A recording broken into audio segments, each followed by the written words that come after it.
ദുആയിൽ പങ്കെടുക്കൂ. കഴിവിന്റെ പരമാവധി ശഅബാൻ 15ന്റെ ബറാഅത്തിന്റെ രാവിലെ നീ അല്ലാഹുവിനോട് ദുആ ചെയ്യൂ. കാരണം എന്തെന്നറിയുമോ?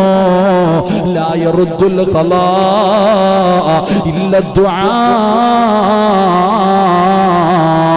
പ്രാർത്ഥനയല്ലാതെ തട്ടിമാറ്റൂല. അല്ലാഹുവിന്റെ തീരുമാനത്തെ തട്ടിമാറ്റാ, പടച്ച റബ്ബിന്റെ തീരുമാനങ്ങളെ തട്ടിമാറ്റാ. നിനക്ക് വരുന്ന വിപത്തുകളുണ്ടല്ലോ, നിനക്ക് വരുന്ന നാശങ്ങളുണ്ടല്ലോ, നിനക്ക് വരുന്ന നഷ്ടങ്ങളുണ്ടല്ലോ, നിനക്ക് വരുന്ന ദുരിതങ്ങളുണ്ടല്ലോ, അത് തട്ടിമാറ്റാൻ ഒന്നിനെ കഴിയൂ, അത് തടയാൻ ഒന്നിനെ കഴിയൂ. ക്യാൻസർ രോഗം അല്ലാഹു തരാ തീരുമാനിച്ചിട്ടുണ്ടെങ്കിലോ ആ രോഗത്തിനെ തടയാ നിന്റെ മോനെ നിന്റെ പണം കൊണ്ട് കഴിയുമെന്ന് നീ കരുതണ്ട. സമ്പാദ്യം കൊണ്ട് നിന്റെ വീടും പരിസരവും സർവ്വതും വിറ്റാലും മാറാത്ത രോഗങ്ങളുണ്ടല്ലോ, അതിനെ മാറ്റാൻ ഒന്നുകൊണ്ടേ കഴിയൂ, അതിനെ തടയാൻ ഒന്നുകൊണ്ടേ കഴിയൂ.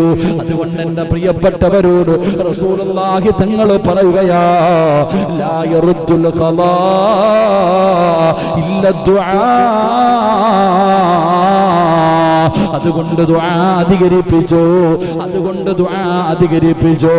2 അസ്സദഖത്തു തുതിഫു ഗളബ റബ്ബി വതദ്ഫഉ മിഅതി സൂ. അല്ലാഹുവിന്റെ കോപം തട്ടിമാറ്റാൻ